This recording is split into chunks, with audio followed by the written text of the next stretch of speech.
بسم اللہ الرحمن الرحیم، اللہم صلی علی محمد و علی آل محمد۔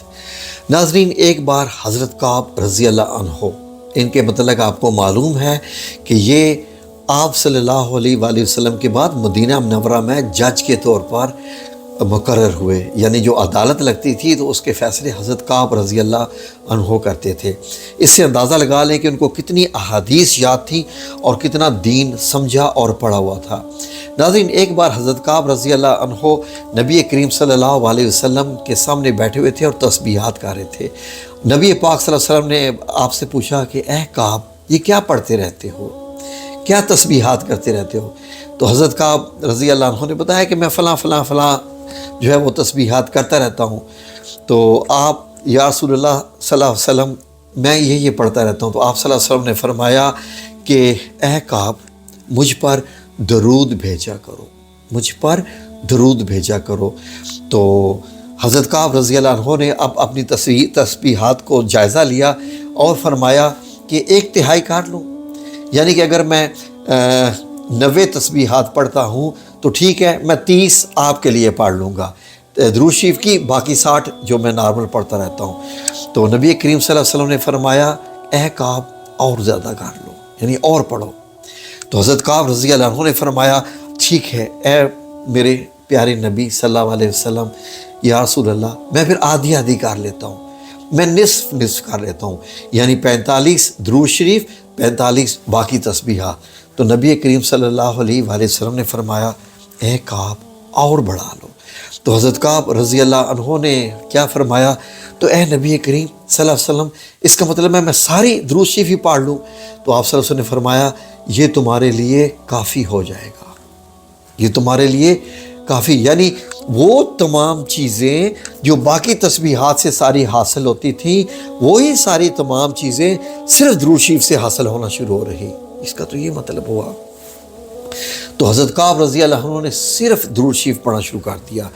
ناظرین، ایک صحابی نبی کریم صلی اللہ علیہ وسلم کی خدمت میں حاضر ہوا اور فرمایا کہ بڑی فاقہ کشی ہے اور تنگی ہے، بہت روپے پیسے کی بہت تنگی ہے گھر میں، اے نبی کریم صلی اللہ علیہ وسلم، اے اللہ کے پیارے رسول، کیا بعض دفعہ جب میں یہ پڑھتا ہوں نا واقعات، تو ناظرین میں وہ وقت یاد کرتا ہوں کہ جب صحابی آپ صلی اللہ علیہ وسلم کے سامنے آتے ہوں گے اور جب آپ سے پوچھتے ہوں گے کہ اے اللہ کے رسول، یا ایھا الرسول، اے اللہ کے پیارے نبی، جب وہ پکارتے ہوں گے تو ان کے سامنے کیا آتا ہوگا کہ یہ وہ ہستی ہے، یہ جو میرے سامنے ہستی کھڑی ہے، یہ وہ ہے جن کا ڈائریکٹ تعلق اللہ رب العزت کے ساتھ ہے۔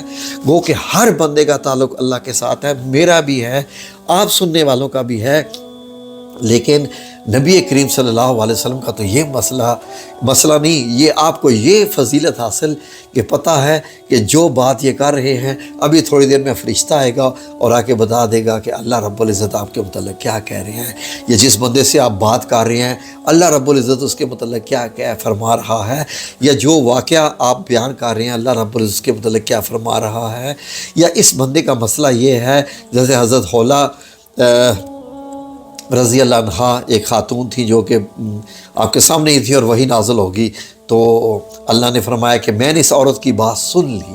تو ظاہر ہے ناظرین اب وہ معاملہ تو نہیں ہے، لیکن اللہ رب العزت خوابوں کے ذریعے بتاتے ہیں۔ تو کیا وہ وقت ہوگا کہ جب اس زمین پر میرے آقا و مولا کریم، آقا دو جہان، رحمت للعالمین، آپ صلی اللہ علیہ وآلہ وسلم کی آواز گونجتی تھی، یعنی آپ جب مدینہ منورہ میں بیٹھ کے بولتے تھے، صحابہ کرام سے بات کرتے تھے، آپ کی آواز فضا میں پھیل رہی ہوتی تھی۔ کیا وقت تھا وہ دنیا کا! یقین کریں کہ بعض دفعہ جب میں یہ آپ کو واقع بیان کر رہا ہوتا ہوں نا، تو میں آپ کو الفاظ تو میرے چل رہے ہوتے ہیں، لیکن میرے الفاظ کے پیچھے ویژن چل رہا ہوتا ہے، میں ہمیشہ اس کا ویژن کر رہا ہوتا ہوں۔ اچھا، یعنی ایک صحابی آپ صلی اللہ علیہ وسلم کی خدمت میں حاضر ہوا اور یہ پوچھا، تو میرے سامنے نبی کریم صلی اللہ علیہ وسلم بھی آ جاتے ہیں اور وہ صحابی بھی آ جاتا ہے۔ اب آپ صلی اللہ علیہ وسلم کی بات اور صحابی کی بات، مکمل یقین کیجئے کہ میرے ویژن میں آ رہی ہوتی ہے، کیونکہ جب کا میں نے آپ نبی کریم صلی اللہ علیہ وآلہ وسلم کی زیارت کی، اور اتنی لمبی میں نے زیارت کی، آپ سے ملاقات کی، گلے لگایا، اور آپ صلی اللہ علیہ وسلم نے میرے جب کا کندھے پہ ہاتھ رکھا، وہ میری زندگی کا وقت اور آج تک کے اوقات مجھے ایسے ہی لگتا ہے کہ میں آپ کا نام لیتا ہوں اور آپ کا چہرہ مبارک میری آنکھوں کے سامنے آ جاتا ہے، ایسا میں کر لیتا ہوں۔ یقین کریں، ابھی جب میں واقعہ بیان کر رہا تھا تو میرے سامنے آپ کا چہرہ آ گیا، تو میں نے یہی بیان کرنا شروع کر دیا تھا کہ آپ کی آواز، تو آپ نے یہ فرمایا،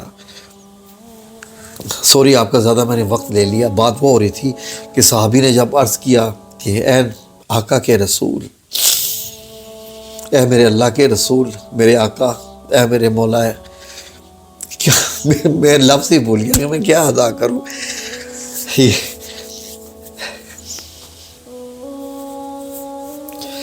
یا حی النبی، اے نبی رسول اللہ صلی اللہ علیہ وسلم، بڑی تنگی ہے رزق کی، کیا کروں؟ تو آپ صلی اللہ علیہ وسلم نے فرمایا کہ جب اپنے گھر میں داخل ہوا کرو تو ایک تو السلام علیکم ورحمۃ اللہ کہا کرو، کوئی سامنے ہو یا نہ ہو۔ نمبر 2، سورہ الاخلاص قل هو اللہ احد ایک بار پڑھ لیا کرو، اور مجھ پہ درود بھیج دیا کرو، مجھ پہ درود بھیج دیا کرو۔ ناظرین، اس نے کہا کہ میں ایسا ہی کروں گا۔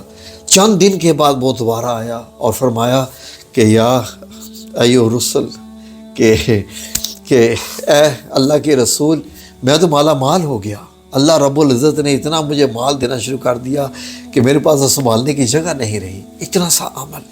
لیکن اب میں آپ کو بتاؤں کہ آپ یہ کریں تو آپ کہیں گے اچھا ہم تو یہ کرتے ہی رہتے ہیں، ہم تو یہ کرتے ہی رہتے ہیں، ہمیں تو نہیں پیسہ ملا۔ اس کا مطلب ہے کہ آپ کو اس بات پہ یقین ہی نہیں ہے، آپ کو اس بات پہ یقین ہی نہیں ہے۔ جب یقین نہیں ہے تو خلاص چھوڑ دیجئے باقی وظائف میں پھر کیا رکھا ہے۔ تو یہ جو آپ کو بتایا جا رہا ہے، اس پہ آپ انشاءاللہ باذن اللہ تعالی آپ عمل کیجئے۔ آپ کو نہیں پتہ کہ جب آپ وظیفے کار ہوتے ہیں تو اللہ رب العزت نے آپ لوگوں کے متعلق کیا کیا ہوا ہے۔ اللہ رب العزت نے یہ فرمایا ہے فَاذْكُرُونِی، تو مجھے یاد کرو۔ اللہ کا یہ وظیفہ کرنا، ذکر کرنا یہ ہوتا ہے فَاذْكُرُونِی، تو مجھے یاد کرو، اذکرکم، کہ میں تمہیں یاد کروں گا، واشکروا لی، اور میرا شکر ادا کرو، ولا تکفرون، اور میری ناشکری نہ کرو۔ ناظرین، ہمارا کیا یاد کرنا ہے اللہ کا؟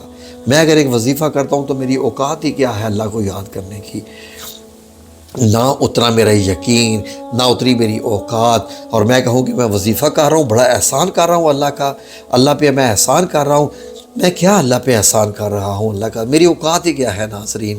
ایک کیڑے، اللہ تو اس کو بھی رزق دے رہا ہے، جو پتھر ایک کیڑا میں ہے، ایک پتھر میں ایک کیڑا ہے، اللہ تو اس کو بھی رزق دے رہا ہے۔ لیکن ناظرین اتنا ذہن میں رکھ لیں، جب آپ وظائف کر رہے ہوتے ہیں نا دل سے، اللہ کو حاضر ناظر جان کر، تو پھر جب اللہ آپ کا ذکر کرتا ہے تو پھر اللہ کا ذکر عام ذکر نہیں ہوتا۔